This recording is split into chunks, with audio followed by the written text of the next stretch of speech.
स्वदेशी आत्मनिर्भर भारत। अभी एक बार जरा लाइव स्टार्ट हो जाएगा और मेरा क्या है इधर जी जी लाइव स्टार्ट हो गया आपका।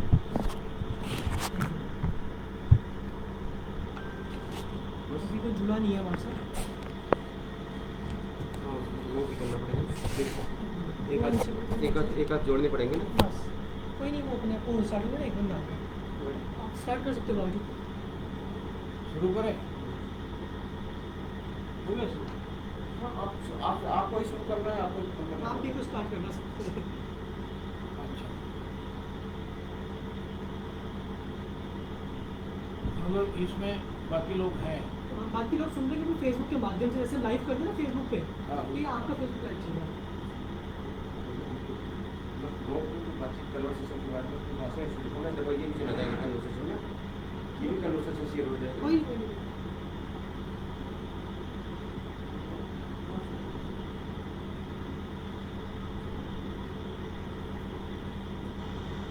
सबको नमस्कार।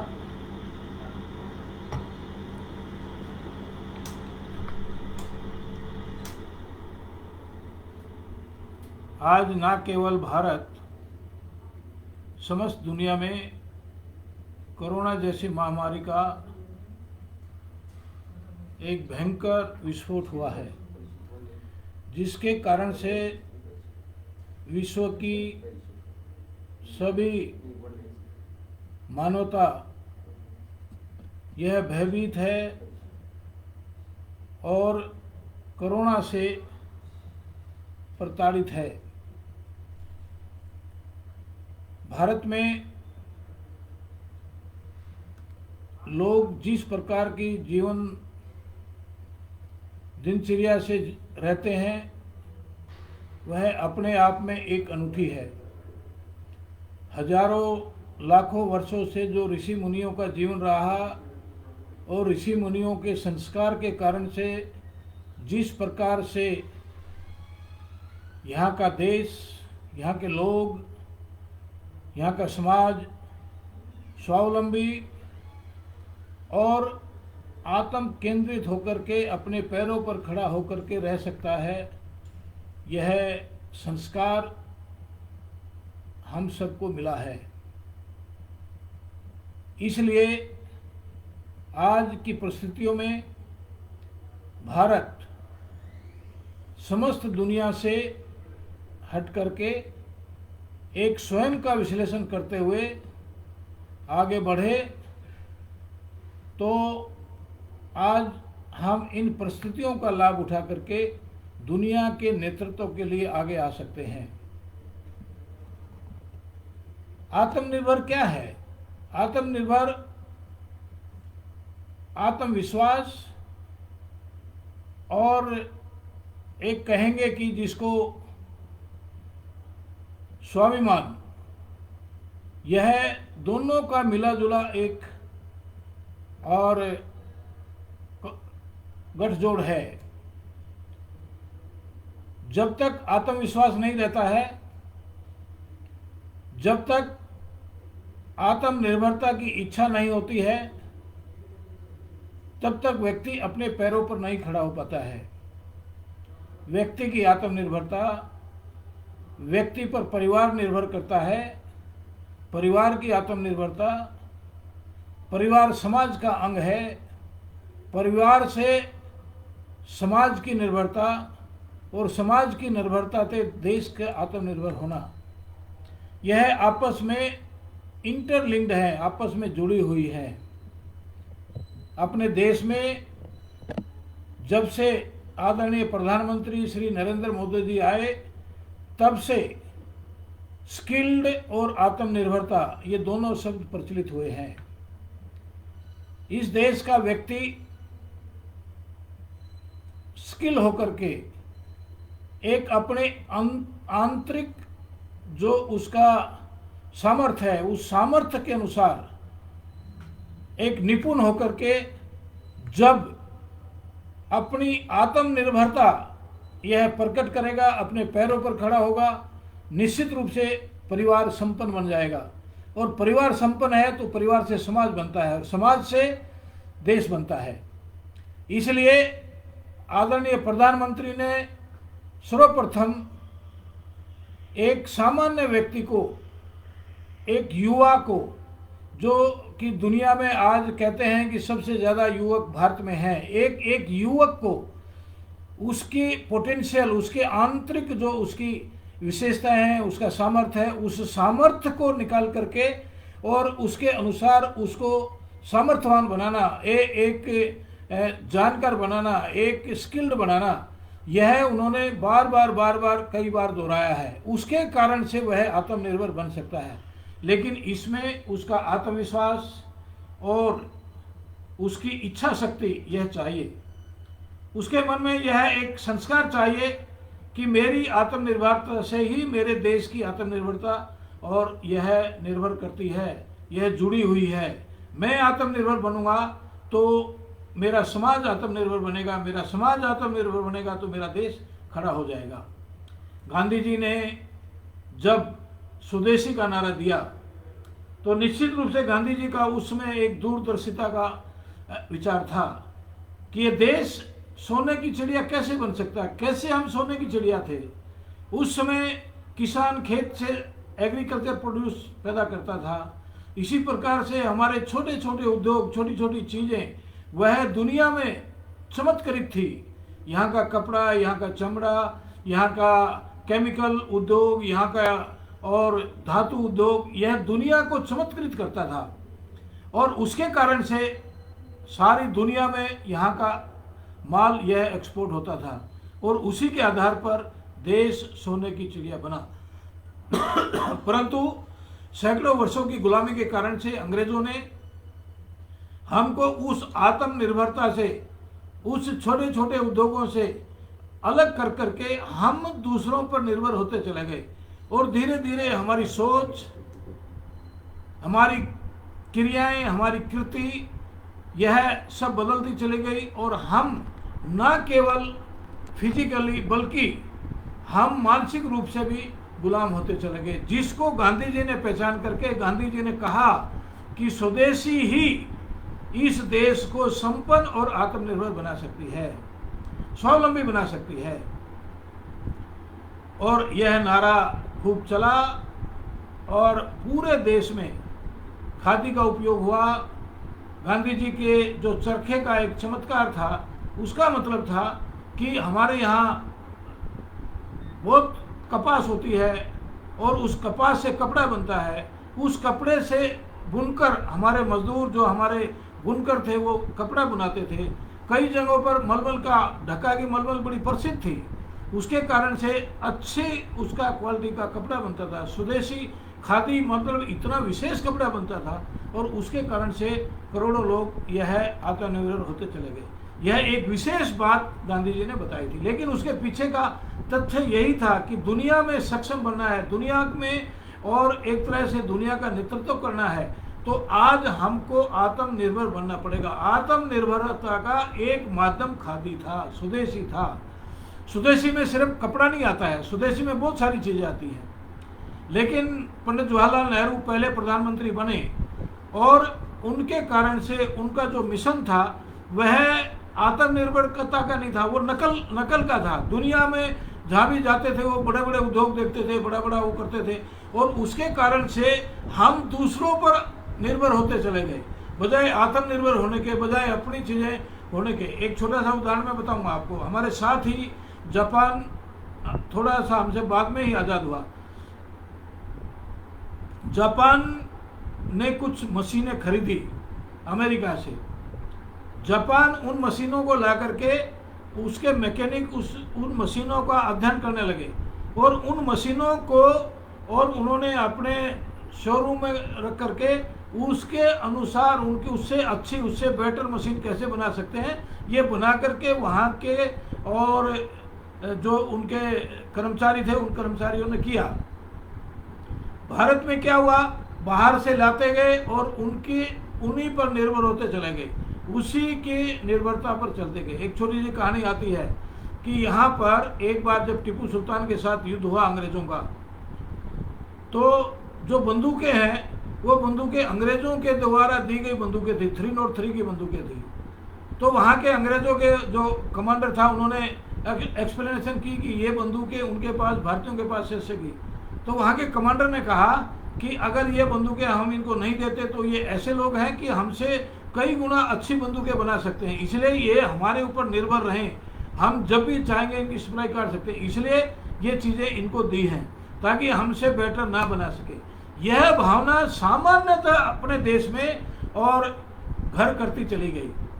इसलिए आज जो परिस्थितियां निर्माण हुई हैं, ये चाइना जो भारत के कारण से, भारत की मार्केटिंग उसको पहचान करके, भारत की मार्केटिंग के कारण से दुनिया की आज एक शक्ति बनकर के खड़ा हुआ है। आज उसका जो आर्थिक विकास हुआ है, आज जो उसकी और इंडस्ट्रियल विकास हुआ है, आज जिस प्रकार से उसने अपना विकास किया, यह भारत की मार्केट के कारण से हुआ। भारत की मार्केट जो दुनिया की सबसे बड़ी मार्केट है, कंज्यूमर मार्केट है, इसके कारण से वो आज आगे बढ़ा और आज आगे बढ़ करके वो भारत को आंखें दिखा रहा है, भारत के साथ इस प्रकार का व्यवहार करता है, पीठ में छुरा घोंपने का व्यवहार करता है। आज लोगों को ध्यान में आया है कि जिस चाइना की हम आंख बंद करके नकल करते हैं, उसका इतना हर चीज में आज चाइना हमारे मार्केट में छाया हुआ है। इसलिए आज चाइना के माध्यम से, आज इन परिस्थितियों के कारण से, आज जो भारत के जनसाधारण को, भारतीय समाज को, जो आज हम सबको यह एहसास हुआ है, यह महसूस हुआ है कि हम अपनी शक्ति को पहचाने।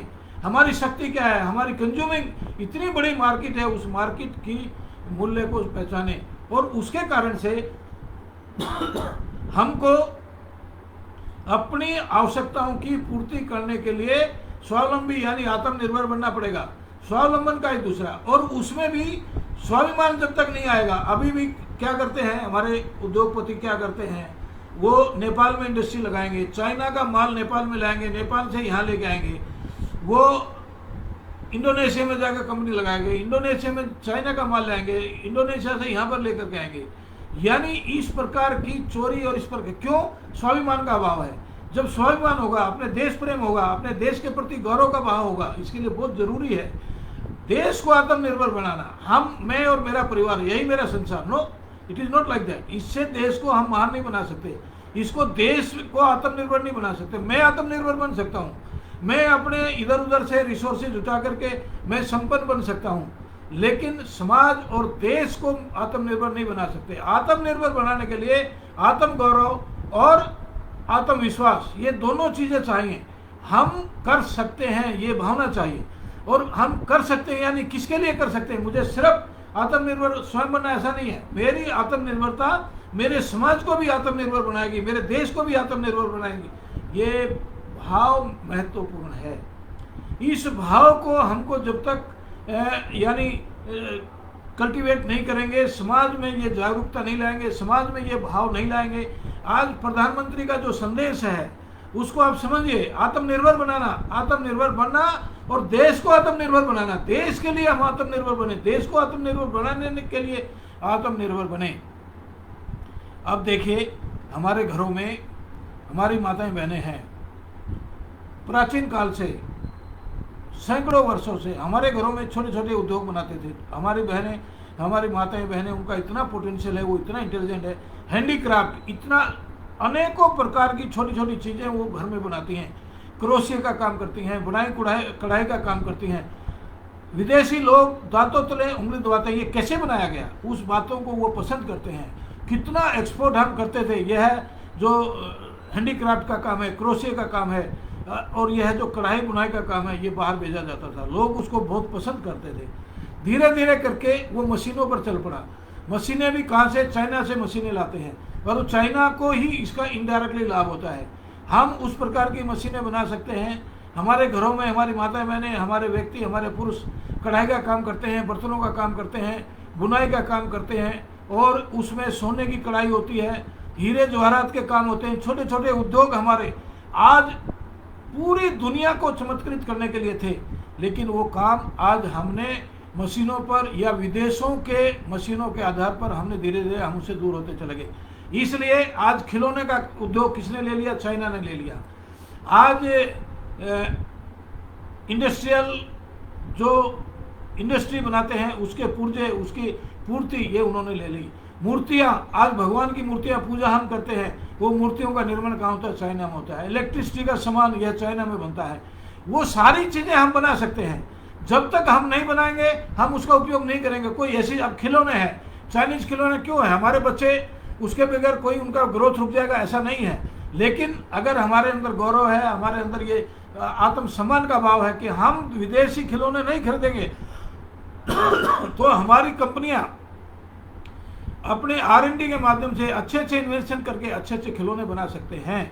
लेकिन हमको त्यागना पड़ेगा। मूर्तियां हैं, अभी दीपावली है, त्यौहार है, उसमें मूर्तियां आती हैं। हमारे कारीगर एक से एक अच्छी मूर्तियां बनाते थे, उन मूर्तियों का उपयोग करता था समाज। लाखों करोड़ों मूर्तियां उनकी बिकती थी, उनकी साल भर की रोजी रोटी उसमें निकल जाती थी। आज चाइना की करोड़ों मूर्तियां आती हैं, मार्केट भरी पड़ी है चाइना की मूर्तियों से। वो मूर्तियां हम खरीदते हैं, हम पूजा करते हैं, हम अपने उसकी, और उसका डबल नुकसान है। क्या नुकसान है? वो केमिकल की बनी होती हैं। केमिकल की बनने के कारण से जो विसर्जित होती हैं पानी में, तालाब में, समुद्र में, नदी में, वो पानी जहरीला बनता है। उसके कारण से पानी में रहने वाले जीव जंतु मरते हैं, पॉल्यूशन होता है, और उसके कारण से लोग बीमार पड़ते हैं। अब सोचिए कितना कितना नुकसान है। अगर हम स्वदेशी के लिए खड़े होते हैं, स्वदेशी के दम पर खड़े होते हैं, स्वदेशी के भाव को समझते हैं, स्वदेशी के द्वारा कितने लाभ हैं, किस प्रकार से हम समाज को आत्मनिर्भर बनाते हुए आत्म गौरव से भी ओतप्रोत कर सकते हैं, देशभक्ति का भाव पैदा कर सकते हैं। स्वदेशी यानी देशभक्ति, देशभक्ति यानी समाज का गौरव। यह भाव अगर हम निर्माण करेंगे तो निश्चित रूप से हम आगे बढ़ सकते हैं। अभी पूजनीय रजू भैया जी की अभी पुण्यतिथि हुई है 2 दिन पहले। आप समझो इतने महान व्यक्ति रजू भैया कैसे थे। रजू भैया, कितनी यादें हैं रजू भैया की, जो एकदम स्वदेशी, उनका कपड़ा, उनका खान पान, उनका रहन सहन, वो एकदम शुद्ध रूप से स्वदेशी होता था। एक बार रजू भैया कहीं जनसभा में उद्बोधन कर रहे थे, स्वयंसेवक थे उसमें, और किसी ने जाते हुए एक पेन उनको भेंट किया। वो पेन उन्होंने अपनी जेब में लगा लिया, उनको देखा नहीं उन्होंने कौन सा पेन है। तो किसी स्वयंसेवक ने पूछा, रजू भैया आपने स्वदेशी पर इतना भाषण दिया है, आपकी जेब में तो पार्कर का दूसरा पेन है। रजू भैया ने तुरंत वो पेन निकाल करके और किसी स्वयंसेवक को दे करके उसने कहा कि आप इसको वो कर दो। लेकिन उन्होंने कहा हाँ मेरे से गलती होगी। उस बालक को बुला करके उसने कहा, उन्होंने कहा कि मेरे को, और अगली जनसभा में कहा कि एक आज स्वयंसेवक कितने सचेत हैं, कितने जागरूक हैं, वो अपने सरसंघचालक को भी टोक सकते हैं, बता सकते हैं। और उन्होंने उस गलती को स्वीकार करके हमेशा वो फिर ध्यान रखने लगे। यहाँ तक कि भी ध्यान रखते थे कि गाड़ी, कोई विदेशी गाड़ी आई तो गाड़ी भी वो लौटा देते थे। वो सामान्यतः एम्बेसडर गाड़ी में ही चलते थे। ऐसा रजू भैया का एक सहज स्वभाव, और दैनिक जीवन में रहते सहते हुए कभी कोई ऐसी चीज़ या कोई इस तरह का उनको ला करके दिया, कोई इस तरह की गिफ्ट, या कोई साबुन जैसा है, दातुन है, कोई ला करके। एक बार मैं झंडेवाला कार्यालय में रहता था, रजू भैया ऊपर थे, कार्यालय प्रमुख ने कहा कि वो थोक में लेकर के आते, लेकिन उस दिन वो सामान खत्म हो गया, तो पेस्ट आप लेके आओ। तो मैं कोलगेट ले आया, और ला करके जब वो ऊपर दे कर गए तो कार्यालय प्रमुख ने आकर के मुझे कहा, अरे तुम्हें अकल नहीं है रजू भैया, या कार्यालय में ये कोलगेट नहीं लगाते हम, कोई स्वदेशी वो लेकर के आओ। तो नीम की वो लेकर के आया मैं पेस्ट, और फिर रजू भैया ने वो पेस्ट यूज की। ऐसे एक सहज स्वभाव में रजू भैया स्वदेशी पसंद करते थे, स्वदेशी का प्रचार करते थे। उनके उद्बोधन में हमेशा स्वदेशी पर एक बहुत महत्वपूर्ण एक भाग रहता था, और वो स्वदेशी पर बोलते थे। स्वदेशी से अपना देश स्वावलंबी बन सकता है। और उसमें जनसत्ता के जोशी जी चीफ वो थे उसके, तो जोशी जी कई बार रजू भैया के बारे में बताते थे कि रजू भैया और हम रह कर के स्वदेशी का कितना प्रचार करते हैं, और किस प्रकार से रजू भैया सहज स्वाभाविक रूप से स्वदेशी के निकट हैं। दूर दूर तक जाकर के और रजू भैया स्वदेशी के बारे में उद्बोधन भी करते थे, उसका प्रचार करते थे। जिस समय स्वदेशी जागरण मंच का प्रस्थापना हुई, सरदेव दत्तोपंत ठेंगड़ी जी ने स्वदेशी जागरण मंच की स्थापना की, उस समय रजू भैया उस कार्यक्रम में थे। दिल्ली में इसका कार्यक्रम हुआ और दिल्ली में उसका उद्घाटन हुआ था, तो रजू भैया उसमें थे और रजू भैया ने स्वदेशी का एक दूरगामी 1 घंटे का उद्बोधन, और उन्होंने कहा स्वदेशी देशभक्ति का ही प्रतीक है। ऐसे रजू भैया, पूज्य गुरु जी, बाद में पूजनीय सुदर्शन जी और सरदे शेषाद्री जी, सभी संघ के अधिकारी यह सहज रूप से स्वदेशी प्रिय थे और स्वदेशी का उपयोग करते हुए स्वदेशी का प्रचार करते थे। निश्चित रूप से हमको सोचना चाहिए, आज देश के हर बच्चे को ये सोचना चाहिए, आज स्वदेशी यह सिर्फ स्वाभिमान और आत्मनिर्भरता का यह प्रतीक नहीं है। आज स्वदेशी इन सब से बढ़कर के चाइना जैसे धूर्त देश को एक सबक सिखाने का माध्यम भी है। स्वदेशी चाइना की कमर तोड़नी है। चाइना की आर्थिक जिस प्रकार से वो आज और सीमा पर भारत को ललकार रहा है, अगर उसकी कमर तोड़नी है उसको और कदमों में, भारत के कदमों में झुकाना है, तो आज उसकी आर्थिक कमर तोड़नी होगी। और भारत उसकी आर्थिक कमर तोड़ सकता है। कैसे तोड़ सकता है कि उसको आज एक सबसे बड़ी कंज्यूमरिंग एक कंज्यूमर मार्केट होने के कारण से चाइनीज माल का पूर्णता कोई सामान आज के बाद हम चाइनीज माल नहीं खरीदेंगे। मैं नहीं कह रहा हूं कि आज चाइना का सामान आपके घर में है उसको तोड़ करके फेंक दीजिए, मैं ये नहीं कह रहा हूं, लेकिन आज के बाद हम चाइनीज माल नहीं खरीदेंगे, यह संकल्प हमको लेना चाहिए। स्वदेशी से भी बढ़कर के इस समय स्वदेशी, अगर मान लो चाइना का सामान नहीं मिलता है तो हम कोई अन्य किसी अन्य देश का सामान उपयोग कर सकते हैं, परंतु हम कोशिश करेंगे कि हम स्वदेशी सामान ही उपयोग करेंगे। स्वदेशी सामान का यह प्रोडक्शन बढ़ाएंगे, उसको डेवलप करेंगे। स्वदेशी भाव यह अपने आप में हम और इस पर आत्मनिर्भर करते हुए हम आगे बढ़ाएंगे। परंतु जब तक हम स्वदेशी को विकसित नहीं कर पाते, जिस सामान को हम और विकसित नहीं कर पाते, तब तक हम कम से कम चाइना का सामान नहीं खरीदेंगे। चाइना का सब्स्टिट्यूट कोई भी दूसरा देश हो सकता है, कोरिया हो सकता है, जापान हो सकता है, अमेरिका हो सकता है। जो हमारे मित्र देश हैं, आज इस संकट की घड़ी में जो देश हमारे साथ खड़े हैं, तब तक हम उन देशों का सामान खरीद सकते हैं, लेकिन हम चाइना का माल नहीं खरीदेंगे। और चाइना का माल किसी भी प्रकार से हम धीरे धीरे करके उसका सब्स्टिट्यूट तैयार करेंगे। मैं अपने उद्योगपतियों को आज के इस कार्यक्रम के माध्यम से ये निवेदन करूंगा, आज के एंटरप्रेन्योर और जो स्टार्टअप के जो हमारे युवा साथी हैं, जो इस प्रकार की सोच, इस प्रकार की क्रिएटिविटी रखते हैं, जो नए नए स्टार्टअप आज करने लगे हैं, उनके साथ मिलकर के, उद्योगपतियों के साथ मिलकर के वो आज देश को आत्मनिर्भर बनाने के लिए और खड़े हों।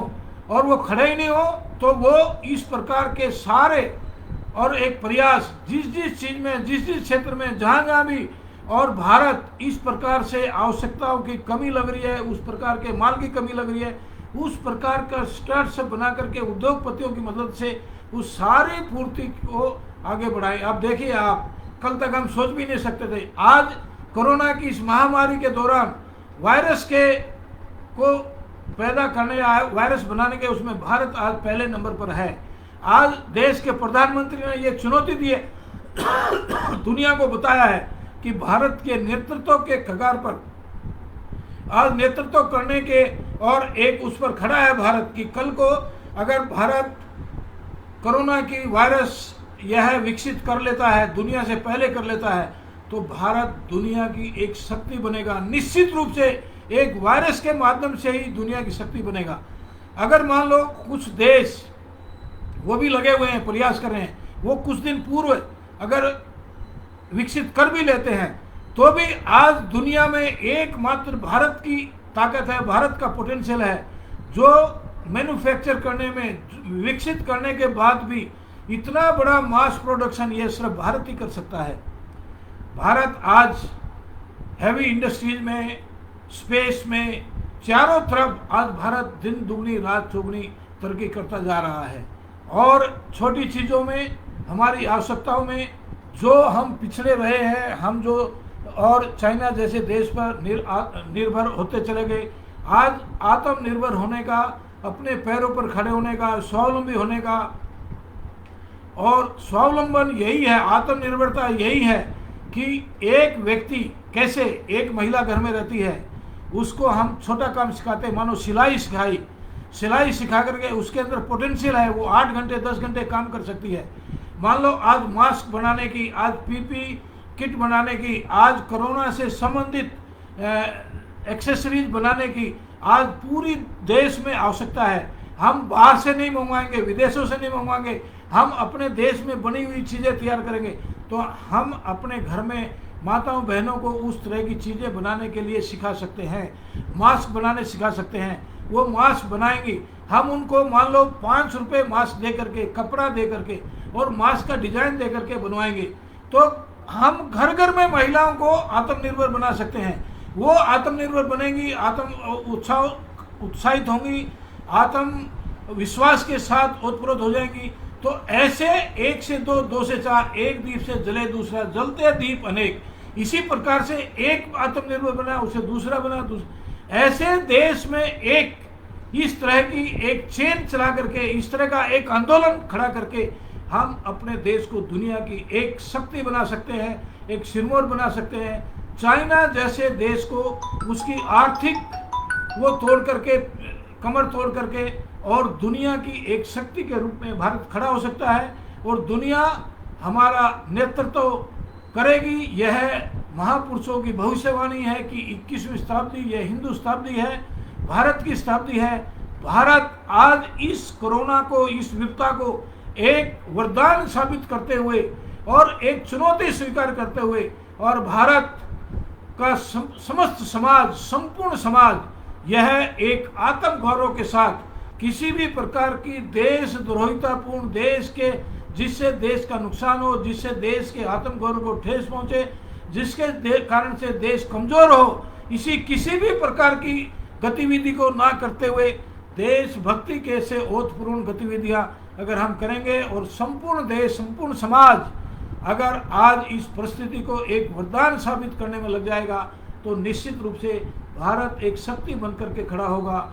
और पूज्य गांधी जी, लाल बहादुर शास्त्री, विनोबा भावे और पूजनीय गुरु जी डॉक्टर हेडगेवार, पूज्य रज्जू भैया, जिनकी आज पुण्यतिथि आज हम मना रहे हैं, ऐसे महापुरुषों के पद चिन्हों पर चल करके हम अपने देश को एक आत्म गौरवान्वित और आत्मनिर्भर बना करके खड़े हो जाएंगे। यही आत्मनिर्भरता का संदेश है। इसी से स्वदेशी जुड़ी है। स्वदेशी यानी देशभक्ति, देशभक्ति यानी आत्म गौरव, देश के प्रति गौरव का भाव। इन बातों को हम समझें और इसका अनुसरण करें। मुझे लगता है कि आज जितने भी इस वेबिनार में सब बंधु बैठे हैं, सुन रहे हैं, वो सिर्फ अपने लिए नहीं, अपने आसपास, अपने रिश्तेदार, अपने परिवार के लोग, अपने संपर्क में आने वाले ऐसे सैकड़ों, मैं विद्यार्थी हूं तो विद्यार्थियों में, मैं व्यापारी हूं तो व्यापारियों में, मैं उद्योगपति हूं तो उद्योगपतियों में, मैं प्रोफेशनल हूं तो अपने व्यवसायिक बंधुओं में, सब में इसका प्रचार करना शुरू करें और प्रचार करते हुए समाज में ये जागृति लाने का प्रचार करें। स्वावलंबन यानी आत्मनिर्भरता, आत्मनिर्भरता यानी आत्म गौरव यानी देशभक्ति, और उस देशभक्ति से ओतप्रोत समाज हमको बनाना है। हर ऐसी कृति जो देश को कमजोर करे, उन कृतियों से दूर होकर के हमको अपने देश को फिर से सोने की चिड़िया, संपन्न, शक्तिशाली बनाना है। शक्तिशाली देश ही विश्व का नेतृत्व कर सकेगा और इस प्रकार से संगठित, सक्रिय और स्वावलंबी देश बना करके हमको खड़ा करना है। इतना ही आग्रह और निवेदन मेरा आज सभी लोगों से है। मैं पुनः आप सबसे निवेदन कर रहा हूँ, सबसे आग्रह कर रहा हूँ कि यही सच्ची श्रद्धांजलि पूज्य रज्जू भैया को होगी, यह हमारे महापुरुषों को होगी, और यही और एक अपने आदरणीय प्रधानमंत्री जिन्होंने संपूर्ण देश में, नरेंद्र भाई ने जो भारत का गौरव बढ़ाया है, हम सब 130 करोड़ समाज नरेंद्र भाई की शक्ति हैं। वो कोई शब्द बोलते हैं तो इसका मतलब हम 130 करोड़ का समाज उस बात के पीछे खड़े हैं।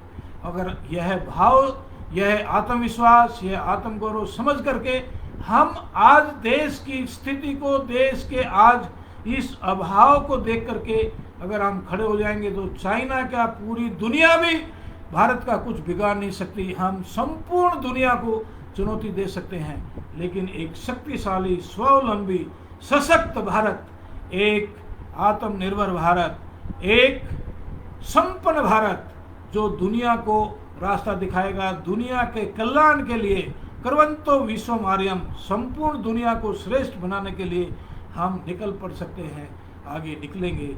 यही हमारे महापुरुषों का संदेश रहा है, यही विवेकानंद जी का संदेश है। वो जब अंतिम समय में विवेकानंद जी और अस्वस्थ हुए, बीमार थे, उनको ट्यूबरकुलोसिस हो गया था, तो एक रात जोर जोर से वो बोल रहे थे, अरे देखो देखो मैं क्या देख रहा हूँ। उनके सभी गुरु भाई और गुरु शिष्य जो शिष्य थे वो सब इकट्ठे हो गए और उन्होंने कहा, गुरुजी सो जाओ, आप क्यों इतना स्वामी जी परेशान हो रहे हो, शरीर भी अगर त्यागना है तो सन्यासी के लिए शरीर त्यागना भी क्या। स्वामी विवेकानंद का नहीं नहीं, मैं शरीर त्यागने से नहीं घबरा रहा, मैं तुम्हें एक चीज दिखाना चाहता हूँ। मैं अपने दिव्य चक्षुओं से देख रहा हूँ, दूर आसमान में दूर भारत माता अपने जगत गुरु सिंहासन पर विराजमान है। अपने कोटि कोटि बेटों को जगाओ और जगा करके उनको कहो कि भारत माता के उन दिव्य दर्शनों को करें और उनके चरणों में नतमस्तक होकर के और संपूर्ण दुनिया को अपनी कीर्ति और संस्कारों से और अलंकृत करें।